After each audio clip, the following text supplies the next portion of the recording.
Yeah, when I reflect back to that 34-year-old version of myself and that very ambitious gentleman, and thinking about what I know now is, I would say, you know, we're enough. I'm enough. I feel, as a cancer survivor, especially, I always had this thing that I had to be the best instead of just being satisfied with trying my best.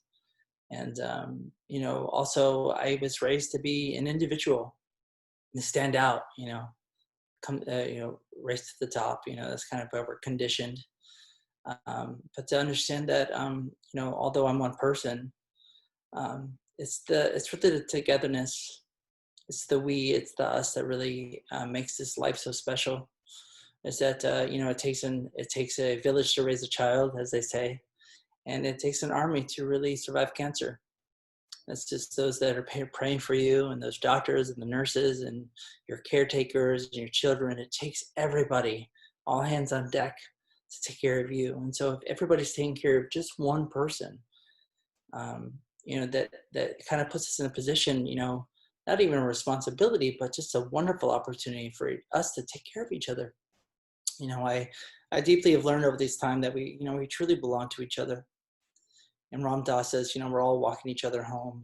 And I think that resonates with me, because I used to see myself as here, and now I look at everybody in the eyes and I really, everybody suffers in their own way, mentally, emotionally, physically, spiritually, and especially cancer patients. Like, I went through all the stages where it's physical, and then it was mental, and then it was emotional. And I would just say, just be patient with yourself. I mean, patience with ourselves, and that the loving kindness is so essential, especially because that thing I didn't know. I spent many seasons laying in a fetal position. I had nausea for 9 months. Is that I wish I just told myself, this too shall pass. It is so temporary.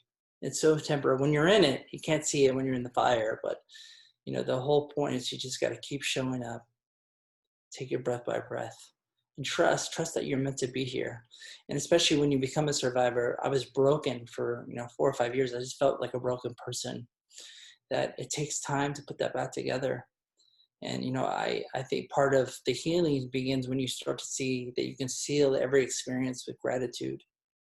I know for myself, I speak at certain events with other patients, and I'm a cancer patient advocate now and helping patients breathe through the pain. Is that I've learned that I'm grateful I got cancer. And it's kind of a very it has a stigma when I say it, controversial, but it's to say that most of us have an aha moment in life when we're maybe 80 in hospice, and we go, okay, this is what life's about. But at 34, I have another chance to live the rest of my life with the consciousness that there's great purpose in the pain.